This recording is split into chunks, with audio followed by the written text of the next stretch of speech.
My name is Elizabeth Gordon Hammersley, and I am the manager of customer advocacy or customer marketing and advocacy here at IntroHive.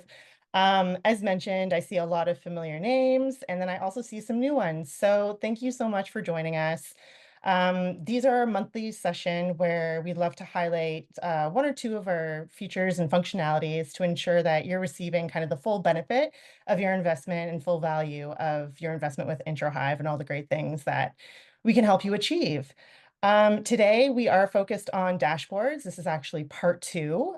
So we hope you were able to join us in part one, but excited to discuss even more use cases around things that you can help solve at your organization with the use of dashboards.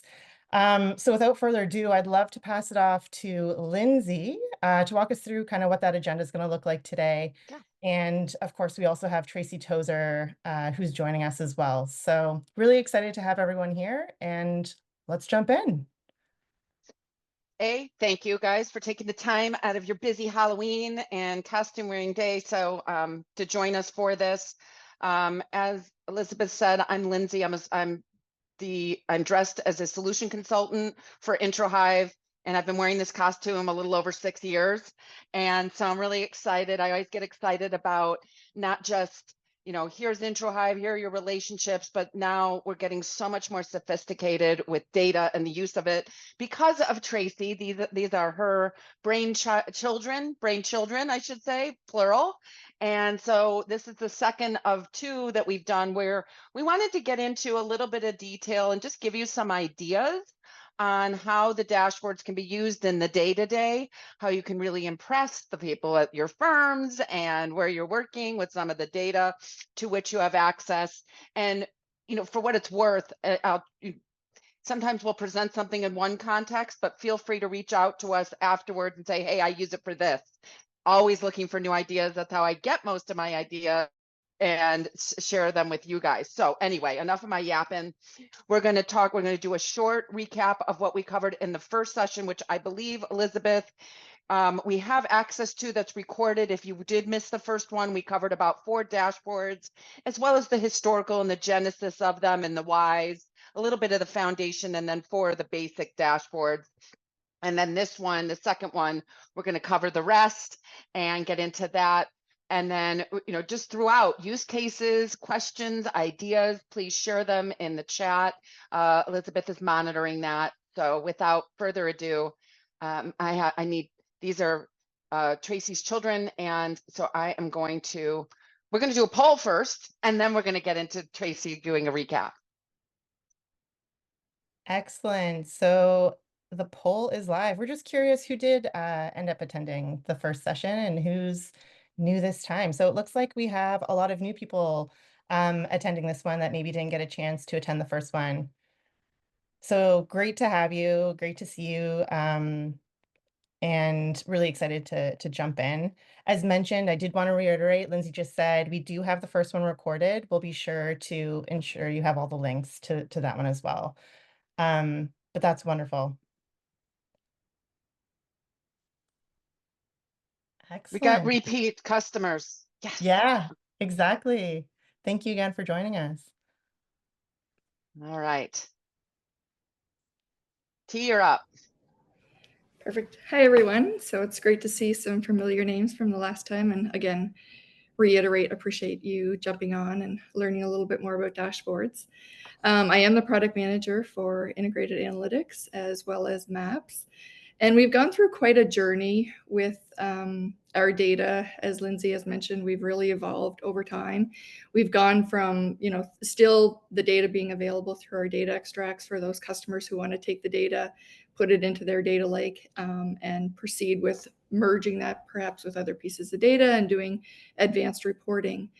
Integrated analytics came along so that the capability was built directly into the product using your IntroHive data. And if you are integrated with InterID data, now you will start to see that data being sprinkled into the dashboards. But integrated analytics is all of our pre-built dashboards using your IntroHive data available directly in the portal.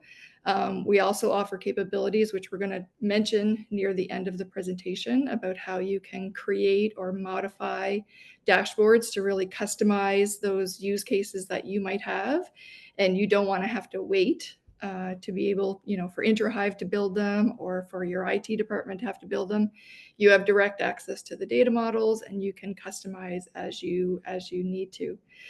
You will notice from a few weeks ago until today, we do have a new layout for our landing page, which really, I'm really happy with. It really fits into the rest of our new CIQ home with all of the same technologies that are running it in the background. It's a much simpler, list format. You can search, you can sort, all of the same functionality that you see throughout CIQ home. So I'm really happy to be able to offer that. So we're going to talk about some new dashboards today. Last time Lindsay visited, there was some list reports that we visited, as well as the contact and relationship account dashboards and engagement. So talking about activity data. So Lindsay's going to dive into some new use cases, which we're all excited to hear about today. And I'll come back on for one at the end. I'll be begging you to come back to add to anything that I've shown, because I want to do them complete justice.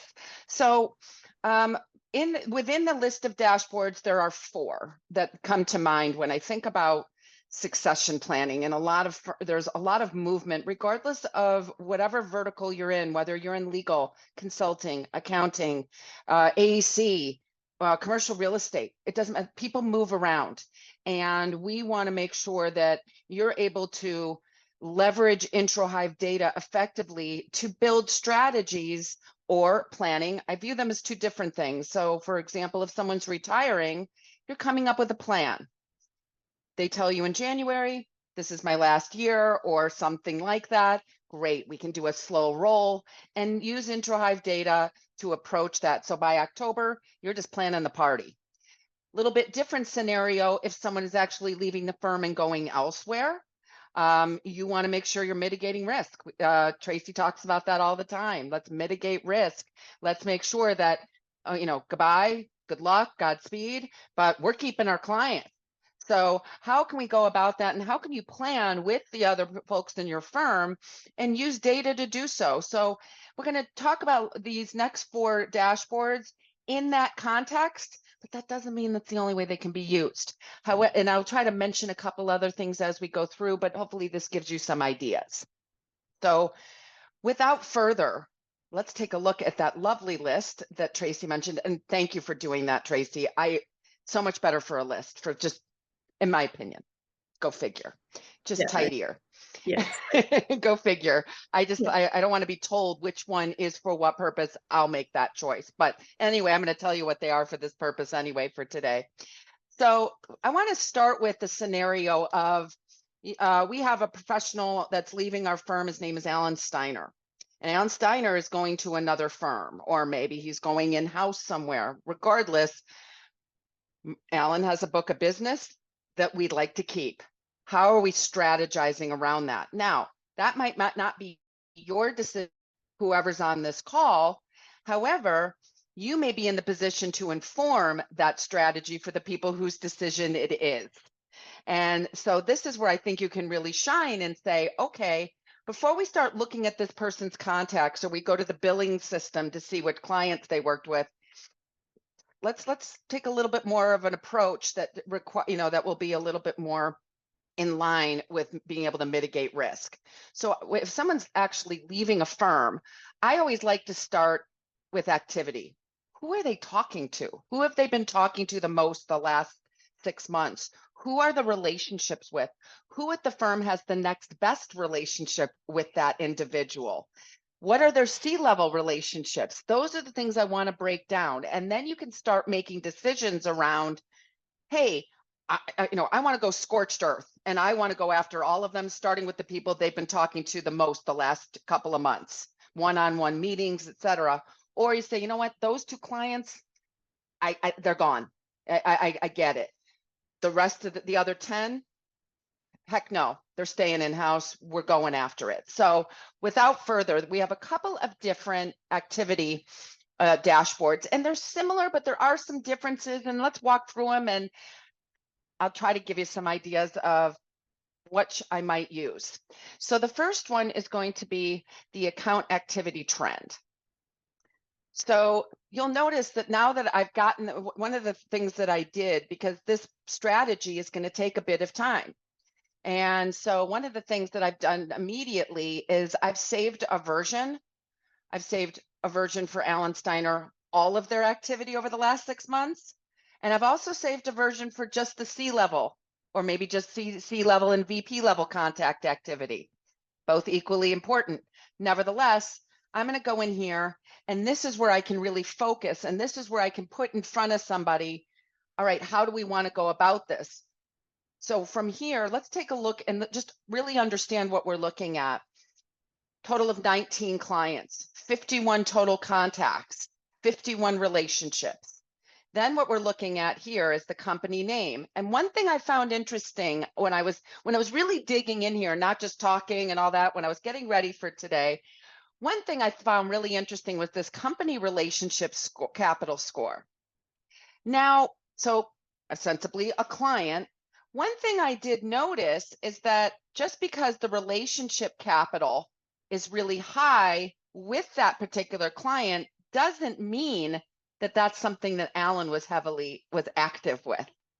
So it's really important to not just rely on that and then, just make assumptions. So in this case, yes, Alan was very heavily involved with Cisco or with Microsoft, but equally so with some with the lower. So you do want to focus on with those with the lower relationship capital.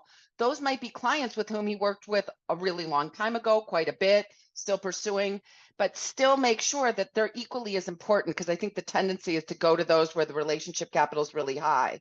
But so for example, here's one where I consider it high, but Alan doesn't have much to do with that one. So I don't know if I need to prioritize mutual brokerage. He might have had just brought in for a couple of conversations or to work on a pitch.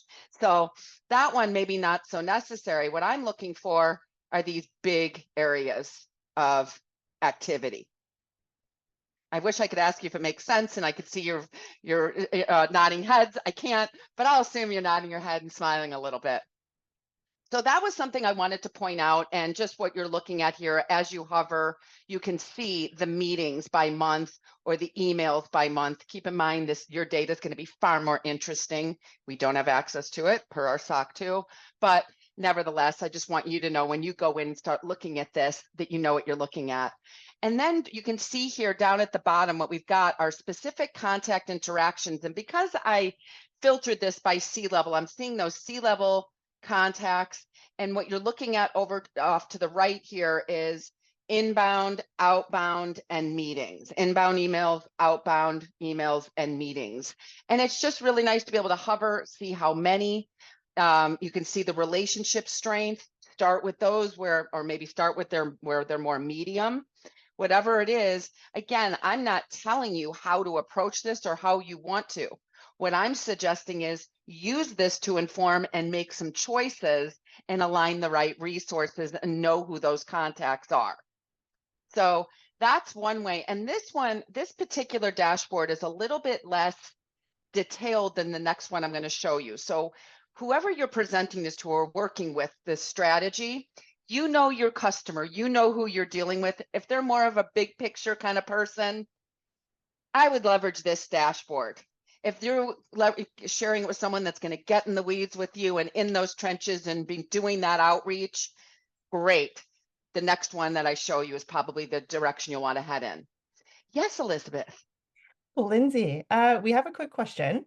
Julianne said, why would the relationship capital be higher for a company where he, being Alan, I'm assuming, hasn't had much contact as much? Because I'm glad you asked that, and I probably should have addressed why that would be. It might be because other people at the firm are actively working with that client. It's just not Alan. I've isolated Alan's activity with these clients. I hope that answers your question. Okay, great. That answers Thumbs up on that one. Thanks, Lindsay. And thank you for asking when I can answer that I didn't have to toss to Tracy. Usually I have to do that. So that's a little bit about the account activity trends. Again, these dashboards, these activity dashboards, they're also great. Something I'm learning more about as I work with different professional services firms and our clients is that project management isn't just for AEC anymore, is not just for consulting companies anymore. Law firms have project management now where they're looking at activity and comparing it to billable hours and making sure they're staying on task. These activity dashboards can be incredibly helpful in the project management area where you're managing a matter or managing a project or an engagement, that type of thing. So just another idea and nugget I thought I'd throw in there, not just succession planning.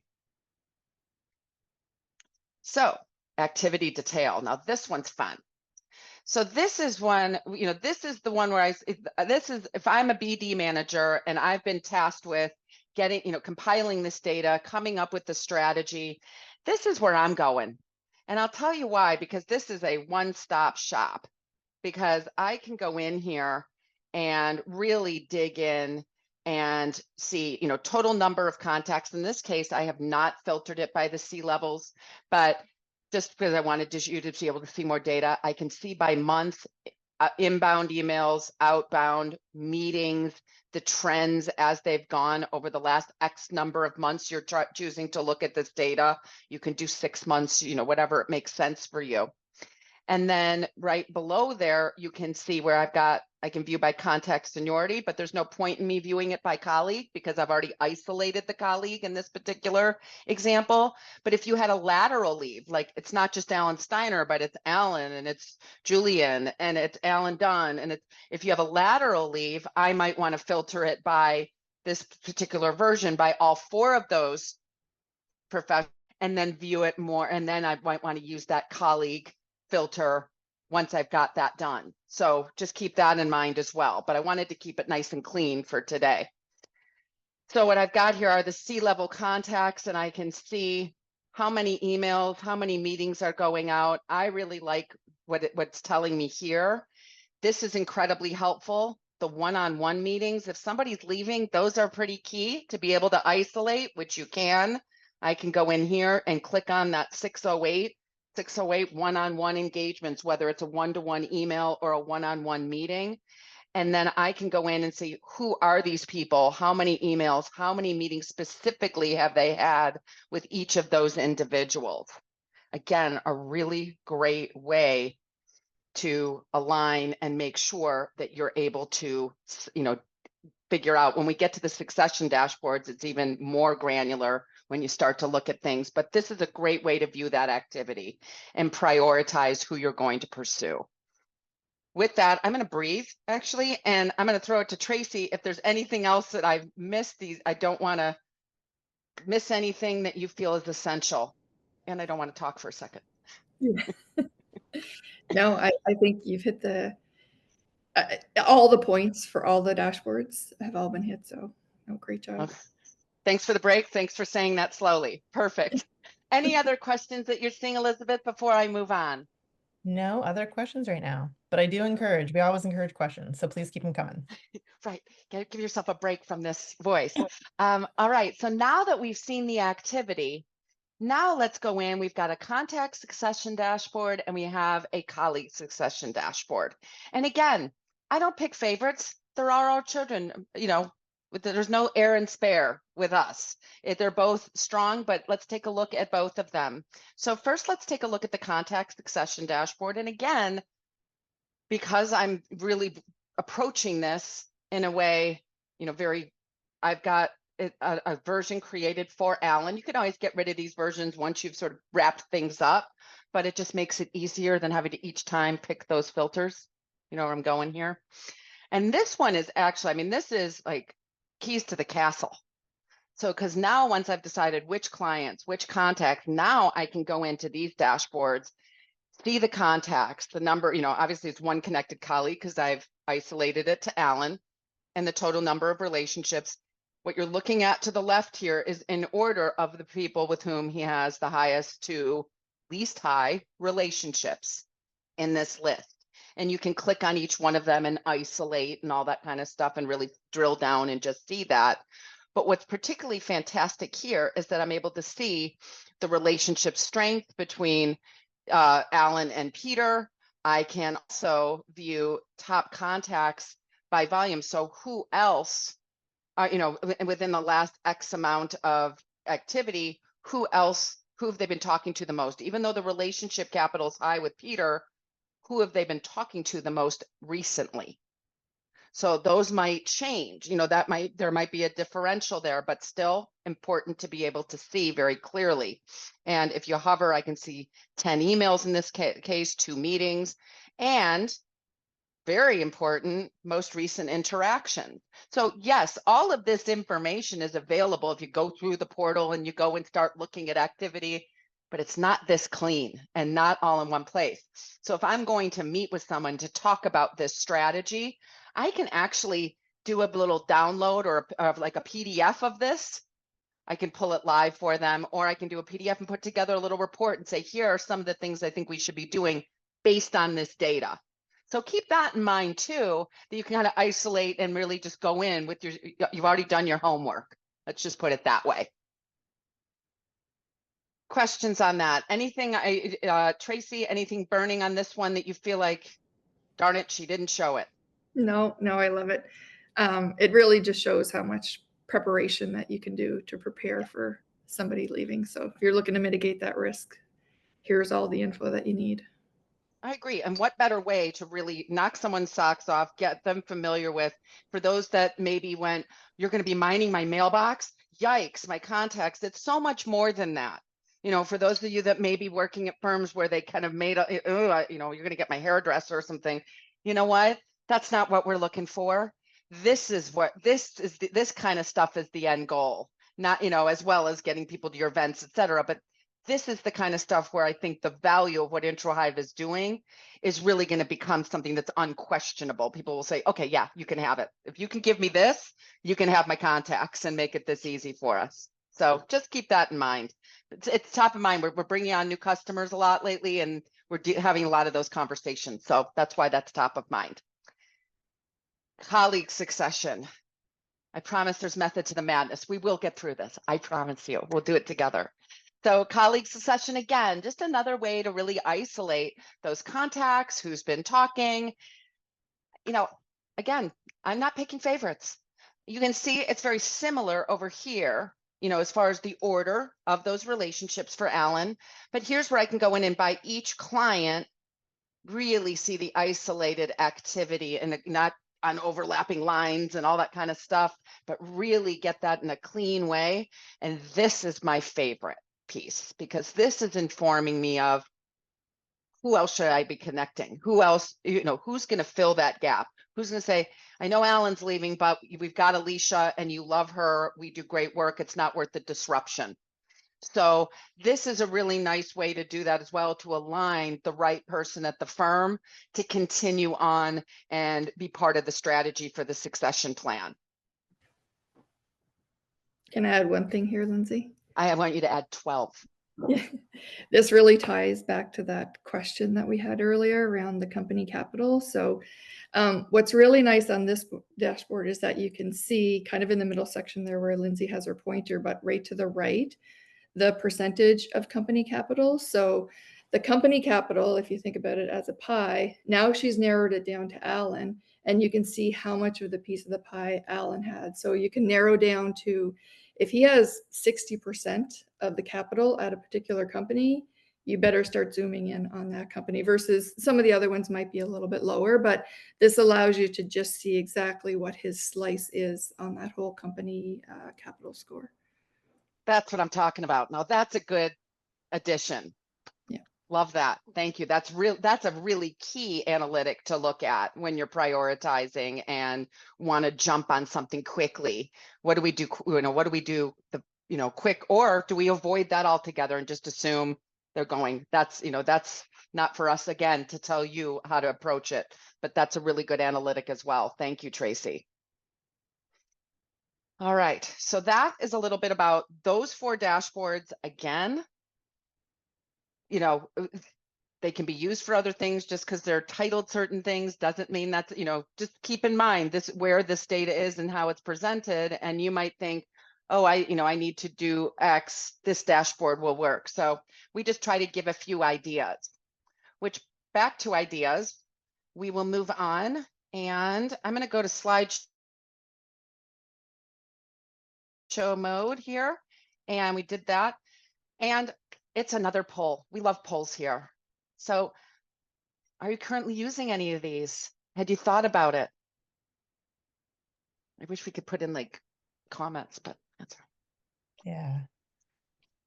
Excellent. So we have some answers here. They're flowing in. Let's see. All right, interesting. So we have about 86% say no, that they are not currently using data for succession strategies. And 13% say yes. Well, hopefully those numbers next time, if I were to ask you like a week from now, it'll go 86 yes, 13 no. Right? Yeah, Isn't that the goal? exactly.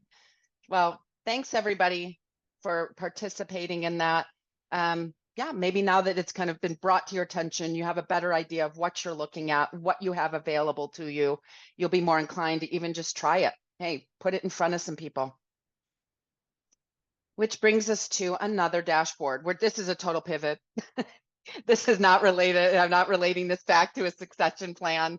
What the multi-threading is, I don't think we invented the term. That's for sure we didn't, but it's not something I widely heard a term I widely heard used in professional services. But hey, we're trying to make fetch happen for those of you who are Mean Girls fans. But we're trying to make multi-threading happen. Why is multi-threading? The multi-threading dashboard is going to be your ace in the hole for what do you say?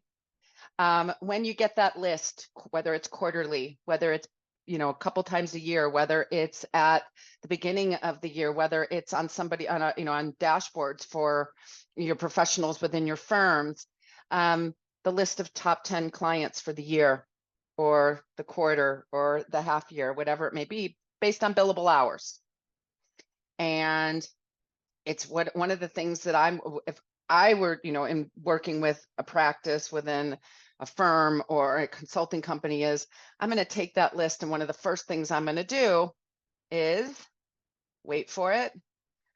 For each one of those, I am going to go into the multi-threading dashboard. I want to see what the relationships look like. I want to make sure that they're nice and that they're healthy, because based on our data, for the clients that we have had for the longest, had strong billings for over a period of time, the common thread, the average C-level contacts for each one of those on average is 3. So I know that's my benchmark because I now have the data to support that kind of decision or vision. So for each one of those clients, for example, Allied Insurance, crushing it with them this year. So I'm going to go into my multi-threading dashboard and oh dear, that's way below my average for clients that we've had the longest over longest periods of time. And I also know from other things that they're only engaged in one practice. Okay. I'm not gloom and doom though. I'm not going to the relationship owner of this client and going in and saying, wah, wah, we only have one C-level client and just laying it there.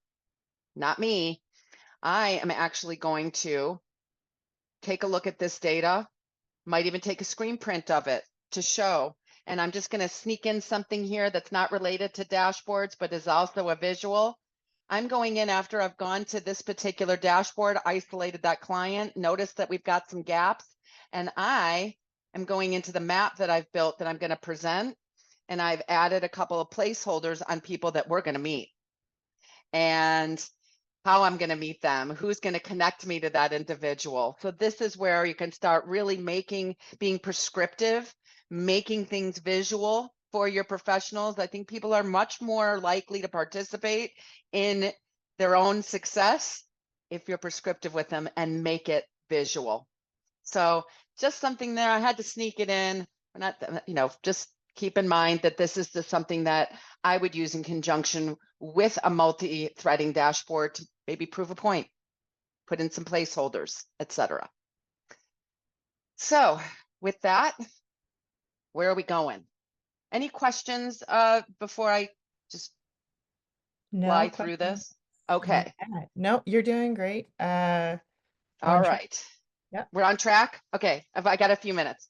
I'll keep the stories to a minimum, but we got a little bit more. So we have a dashboard called the Lonely Client Dashboard, and I have always said I prefer to call this the Not Lonely Client Dashboard. Why? Because the point is we're removing the blinders so you don't have lonely clients and lonely contacts anymore. Again, this dashboard is another dashboard that will allow you to be prescriptive with the professionals at your firms with whom you're working, rather than saying, hey, this client needs a little love. Not a real helpful thing. Hey, these 3 people are people with whom I need you to reach out, and here's why, based on last activity dates, etc. So I can really isolate and give people their marching orders for the week, for the month, for whatever it is. And then I can also kind of use those activity dashboards to track who they're reaching out to if they're actually doing this. And then the other piece of all of this that I want to mention, I just want to plant a bit of a seed and get you excited about what we're thinking for next year and kind of next gen Intro Hive on building on what we have. And that is the data that's available in this Lonely Client Dashboard is going to start informing a new feature that we're kind of hashing out right now called Signals, also known as alerts. But using last activity dates, using contact levels, specific contacts, etc., to proactively alert people on these things. So this data is really going to form that foundation, but actually using it today, there's something coming out of my head. You guys are giggling. Uh-oh. Okay. You know why I'm giggling, Lindsay? Because Brennan literally just sent a message to us saying, does functionality ever look at pushing out alerts? And then he said, oh my gosh, classic timing. Every That is single amazing. day. He Every literally time I said show it that. as you were presenting it. It Oh, was that is so funny. pretty classic. Every time I show this, I got ahead of it today because every time I show this dashboard, somebody says, can't we just get alerts on this? How can I get this to the people I need? And in all honesty, and I'd love some ideas if you want to put it in the chat, one of the things I'd love to do is start setting up benchmarking so you can work with your professionals and they say to you, I'm willing to do 3 calls a week. And and being able to kind of benchmark what they're agreeing to do. Are they meeting them? Are they able to? And proactively deliver who that number and who they want to prioritize with that outreach. And one of the things that I hear consistently when I go to any trade show in professional services is clients really don't like when they only hear from you during an engagement, during a project, during a matter. They were like, I want to hear from you in between. Don't make no mistake, they do want to hear from you. So just something to keep in mind. So with that was very long-winded, but nevertheless, you now have this dashboard, which will ultimately lead to signals or alerts on this, but I can go in for the group of professionals that I support, and I can just go in once a week and just kind of give them their marching orders. I could go in and filter by an particular individual. How many, who hasn't been talked to in the last 30 days of C-level? I can compare that to open matters or pitches that are in-house and things like that. But, this will give me that foundational information. It's just a really nice way. It's that no client left behind concept and being able to filter that down. So I can go in and see, how many contacts, at a company. I can number of days since last interaction. I can view it by that, which I prefer. And who should be aligned to that person? Who should be doing that outreach? Who's the top connected colleague? So you've got all of that, information in front of you. So I can go in, do a search. Who haven't we talked to in the last 30 days for X client or an industry or a practice? And I can also from here see who should be doing that outreach, who makes sense. So Tracy, again, I throw it to you, not to put you on the spot, but just to make sure I'm doing it justice. No, you are. That's perfect. Great. All right, one final one, and I'm not going to go slidey with you on the last one because it's just so darn obvious. Somebody comes into your office and says, pop quiz, I'm not holding it to you, but bring me 3 opportunities by noon, potential opportunities. Okay. You know what I'm going to do? I'm going to do it in about 3 seconds. And the first place I'm going to go, and I'll act like I worked 3 hours to find them, but I'm going to go to the job change dashboard. Why do you go to the job change dashboard? Well, again, this is the kind of data that's going to be funneling those signals I was talking about earlier, but why wouldn't I go and look? Any of our champions leave in the last couple of months, change jobs, of people that with whom we had really good relationships? Any of our alumni go in-house? Yes, please. All kinds of things I can see here. This kind of pulls everything about IntroHive, all of our core, our relationships, our enrichment, our ability to deliver data, everything about it is kind of pulled into one area. And this is, to me, this is it, represents that. And being able to track your champions and really be able to identify and increase revenue and find opportunity. This is low-hanging fruit, folks. This isn't even digging. This is, hey, these 3 people changed jobs. They loved us. Did you reach out yet? So that's why you want your job change dashboard. For those of you that have a CRM, maybe, I'm not going to mention any by names with which we don't integrate. You can also go here and get a quick list and get those things updated as well. But I like it from a practical purpose that I can go and impress somebody with that low-hanging fruit for new business. And with that, I'm tossing it to Tracy to cover a couple of things. Okay, perfect. And I'll stop sharing. I know you guys, this isn't the smoothest thing you've ever been on, but you know where I'm going with this. All right, T, you're up. Okay, perfect. All right, so I'm going to take the last 2. Can you see, to me, this looks a little funny for sharing, but can you see the future meetings screen right now? Okay, perfect. Okay. All right, so to Lindsay's point, this is all of your IntroHive data.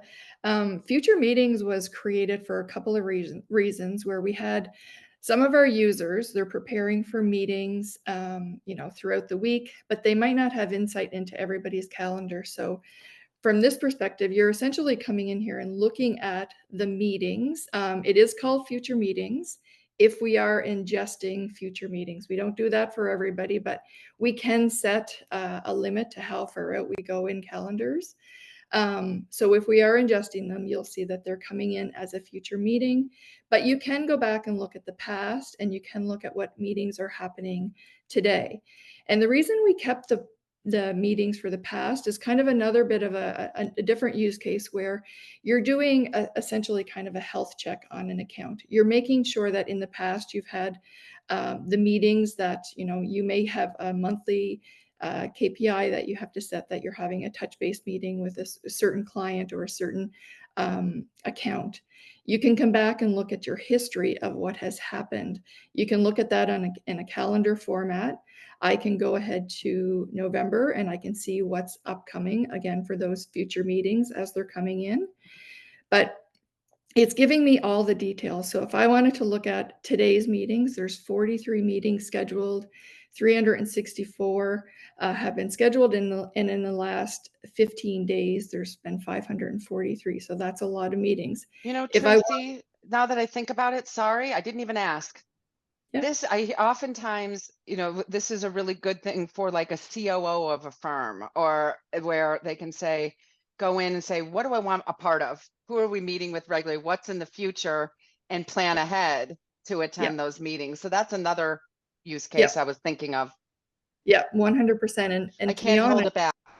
Yeah, and it's right on point, Lindsay, because that's where it came from. We actually had a CEO that wanted to know what meetings are coming up that I'm not a part of, that I'm not aware of, that other C-level or VP type contacts are going to be there. So I did create a view. So this is now just focused on the meetings that are going to happen. And in particular, there's going to be C-level or VP type contacts there. So as a C-level myself, I may come to this type of view and I'm going to analyze who we're meeting with over the next little while, who we're meeting with today, in the future. And then I may look at the details, determine who my colleagues are, who's the creator of that meeting, and do a reach out and say, can you add me to that meeting invite? So a really great way to get insight into the calendar, who's attending. On the right-hand side, we do reiterate that relationship data. So all of the contacts that are attending that meeting and the colleagues, what is their seniority, what company are they part of, and what does that score look like back and forth. So just a really good way to get in to see calendar type information. Lindsay, anything else that you can think of? I know we were running. You know, if I did, I would have just blurted it out. I'm not as polite as you are. So I just blurt. If it comes to my mind, it's out. But no, Yeah. perfect. And I'm glad you did this one because I've always wanted to play a bit more. And that was great. You gave me some ideas as well. Thank you. Yeah, perfect. So the last thing I was going to cover was just quickly hitting on when Elizabeth does send out the slide deck. There is a 2-minute video more on this, but just to reiterate the fact that we do have the capabilities to be able to create a new dashboard or to take one of the InterHive dashboards and modify it to make it your own. Essentially, it's opening up the door to create your own use cases, to not have to wait for somebody else to create it for you. It is a full web editing tool, gives you access to, we essentially have 2 data models that are in the background, relationships and activities, but you can come in here and in this case here, you know, it's a simple view of your contacts created at date, and then they're color coded by seniority. So you get to look at when have your contacts been created over that monthly timeline. I can create sheets. I can come in and I can create a dashboard and put all of that together, make it interactive. I can publish it so that I see it. And then when I'm ready, when I'm happy with it, I can make it public. So then all of the other of the viewers, when they come in, you will see that there's a new shared tab, or there's my own reports that are only public, are available to myself. So it's a new functionality that we've added, but it really does open the doors to users being able to create their own dashboards. And that was, I'm going to turn it back over to you, Elizabeth.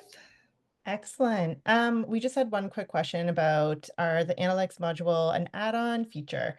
Because they don't see it currently, they don't see the option for that or maps in my menu. So that's all a part of the new platform, the new relationship platform that we have. So Julianne, I'd highly recommend just speaking to your account team about all of those options and cool features, including maps and what creating your own dashboard could look like. So I really want to thank everybody. Thank you so much for joining us today. We're right to time. I'm sure you're jumping to another meeting, but we so appreciate you taking the time. I am just going to launch one last poll here because I am curious if everyone found value in attending today. I hope you did. And really, we're looking forward to the next one. The next Solution Spotlight, we typically do them monthly, but because of the US Thanksgiving, it will be pushed to December 5th. So please keep an eye out for that session. We will be following up with recordings. And as Tracy mentioned, the deck, as well as another recording around creating your own dashboard. So thank you so much for joining. Great to see you all. And take care. Enjoy the rest of your day.